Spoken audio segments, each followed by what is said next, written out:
3 wins on the bounce for Manchester United and Erik Ten Hag. That's how you respond to those first 2 games against Brighton and Brentford. But arguably, I would say Manchester United's biggest test is coming up on Sunday. You could say that was Liverpool. It was a kind of out of sorts Liverpool. This is a flying Arsenal. 5 wins out of 5. They look like a different team this season under Arteta.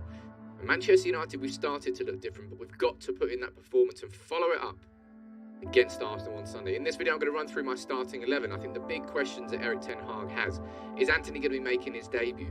Will Casemiro come into the starting 11? Do you keep that same back 5?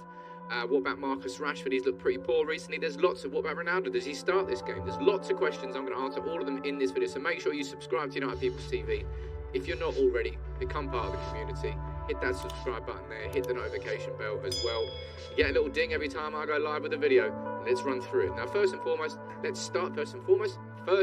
let's just start with Erik Ten Hag's updates on the latest team news for that Arsenal game. And one player who will not be playing is Antony Martial. Erik Ten Hag here has confirmed that Martial will not be involved in the game against Arsenal on Sunday. And that is a blow, because Rashford's, well, his form's he's bang out of form. He's playing average at the moment. Might have got the assist against Sancho, but he was poor overall. Martial was the guy in pre-season, and then injuries come in. And it's, well, I've been here before, I know this story. This is why I can't get too excited about Antony Martial in the pre-season. It's a real shame. In terms of Antony, the other one, the Brazilian one, he said, look, Antony has trained with Manchester United for the first time on Thursday. He did his first training session, so an individual one. Then we've got Friday coming up. We've got a team session. Then on Saturday is another team session. So Antony is in contention. I'll run through my starting 11 now, though. This was the team that faced Leicester. It was another game where Manchester United, I'll be completely honest, first half was brilliant. Really, like, one of the most controlled performances I've seen from United in a long, long time. But in that second half, the control disappeared. Manchester United, simply put, did not have anywhere near enough inside that midfield, and we didn't have control of the ball. That needs to change against Arsenal. If we play like we did against Leicester, against Arsenal, imagine we'll get punished for it. But one thing I do not think we will see changed is that back 5.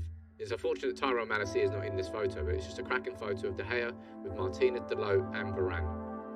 And I honestly think you could have argued all 3 of them were man of the match against Leicester. I don't think there's any chance or any reason, logically, why any of that back 5 changes. Our back 5 has chopped and changed so much over the last few years. It's painful. No settled centre-back partnership. All backs in and out. Ten Hag had the balls to drop Maguire and Shaw. Probably sooner than many thought that he would, but he did. It's paid off massively. I imagine if or when Maguire, no, not if or when, it'll be when Maguire and Shaw get their opportunities, whether that's Europa League against Sociedad on Thursday, don't know what it is. Their games have to, their standard has to massively rise from last season because of the new minimums that these 5 are setting. And honestly, man, it's putting a massive smile on my face seeing this. And I just want to bring this photo up at any possible opportunity.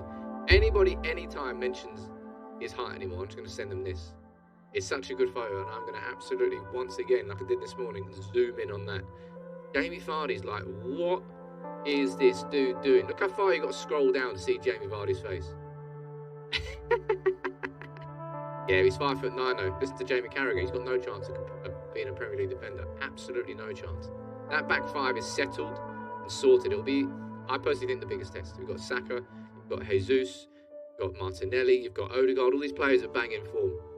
And they're playing well. Arsenal are playing well, and they will create more opportunities, I think, than most teams. Liverpool, we even managed to control Liverpool up until that scrappy goal they scored towards the end with Salah. But that back 5 there, I've got so much confidence in this defence, and it's been a long time since I've been able to say that. I'm still a bit squeaky bum time for the last 20 minutes of a game, but I hope that improves. Now, somebody who I think actually played very well against Leicester was Scott McTominay. But we did not sign Casemiro to be the backup for Scott McTominay in any way, shape or form. And this is a case of when and not if Casemiro comes into this starting 11. And in my opinion, that when is now. I want to see Casemiro in that starting 11. He's come off the bench a couple of times. Fitness isn't an issue for him. It's just about settling into the rhythm of the Premier League, the rhythm of playing for Manchester United. Get him in that starting 11 against Arsenal. C word, control. I want that control from the first minute to the last minute. And Casemiro, you could tell he played for Real Madrid for years. He's just like, give me the ball. I know what to do. No, he uses class. He uses responsibility. Like, let me take it. Give me the ball. I want Casemiro in that team, man. As I say, I think McTominay can be pretty proud of his performances in the last couple of games defensively. Offensively, he left a lot to be desired against Southampton, but I think overall, against Leicester, I thought McTominay played well. But I want Casemiro in that team to face Arsenal. No questions asked. He has to be in there. And I think his midfield partner, I think this is an interesting one because, I'll tell you what, how good has Christian Eriksen been? Phenomenal performances. That's a bit far actually. Not phenomenal performances, but his work rate quite literally been better than anybody else in Manchester United's team. He's averaged more distance cover per 90 than any other Manchester United player in the Premier League this season. And I'll be honest, I'm a little bit concerned. I think Eriksen, towards the end of Southampton and Leicester, understandably, as you've seen, he's covered more ground than anybody else, looking a little bit knackered. And I don't really feel that he can last the full 90 against Arsenal. I don't think that we'll change both of those midfielders. I think if we're going to bring Casemiro in, I think Eriksen will start. But I imagine around about the 60th minute mark, I think that would be a smart substitution to make, kind of regardless of what's going on in the game. I don't think Eriksen will be able to last the 90, or maybe he will last the 90 and he'll just get fully rested against Sociedad. Maybe that's what would happen, and it's a possibility as well. But I've been so impressed with Christian Eriksen. I don't think anybody expected him to be as much of a central figure as he is, but he is. I just don't think he should play the full 90. Well, let's have a look though. Somebody who we don't know whether he's going to play the full 90 is Antony. Erik Ten Hag's confirmed he's already had his first training session, but my word, do we need him in this team ASAP, Rocky, man. We're looking at this front three, right? We're looking at the part of our team that's been the best in recent weeks. It's our defence. 2 clean sheets. We're looking confident. Our midfield is progressively improving, yeah, but it's still not quite there yet. We haven't got that control. Bruno himself, I think, is looking far, far better. But this front three, man, there's been a severe, you can probably include Bruno in that if you want, been a severe lack of creativity. That's exactly why we've gone out and we spent £85 million on a pure, out-and-out creative attacking force. Now, it depends whether you think he's going to go in the starting 11. I want to see this, right? I want to see that straight away.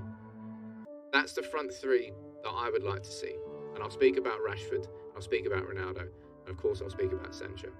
But given how Erik Ten Hag has eased Casemiro in, my prediction would be that we'll actually see the same thing. That we'll actually see Sancho and Elanga, and that we'll probably see Antony come off the bench for the last half an hour or so. Just simply by how, I'm judging that on how Casemiro's been eased into the team. A couple of substitute appearances, and I think he should start against Arsenal. Maybe we'll see the same thing with Antony. Maybe not. Maybe he'll come straight in. I'd love him to come straight in because this front three is not creating enough. Elanga on that right-hand side. Elanga's just, he's not a technically proficient player. He's got the work rate. He's got the pace to get in behind. Yes, but for those moments where you need someone to slice a pass through, to cut a defence open, Elanga's not that guy. And Sancho, he got the goal, but I think Sancho needs to up his levels a little bit as well towards pre-season. And speaking of players that have to up their levels, we can't not talk, I don't think, about Marcus Rashford. Got the assists for Manchester United's goal against Leicester. But his first touch was just so wasteful. As the number 9, as an isolated number 9 in this formation, you need to have, you've got to be more clinical because you're going to be working on your own. You're going to be isolated a lot of the time. You have to be better. You have to be better. But Martial, down there, you can't quite see him. Let me just put him across there. He's out injured, right? And then we have a conversation about Ronaldo. And I think you're effectively looking at that. You're effectively looking at a choice between Ronaldo or Rashford. And I think what we've seen so far from Erik Ten Hag is that he would rather forego on the quality of the player, Ronaldo, the work rate of the player. Rashford. And I imagine that's exactly why Rashford will probably keep his place against Arsenal. Remember, Rashford did score against Liverpool as well. He hasn't been absolutely abysmal all season, but he was very, very poor in that game against Leicester. So I actually think you're going to see 10 out of the 11 start, with Casemiro coming in for McTominay. That would be my predicted 11. What I would say is the strongest 11. I would imagine then you're going to be seeing Fred coming on for Eriksen at some point, Antony coming on for Elanga at some point, and Ronaldo coming on for Rashford at some point. That's my guess, but it is a guess. Ten Hag surprised me by making no changes against Leicester. Who do you think should be in this team? Do you think we'll see Antony start? Do you think we'll see Casemiro start? You can let me know what you think in the comments below, but this is going to be a cracking game on Sunday. Old Trafford's going to be bouncing. You go in, enjoy yourself, make sure you get to the protest at 3 p.m. at the Trinity statue before the game. If we can make it 4 wins out of 4,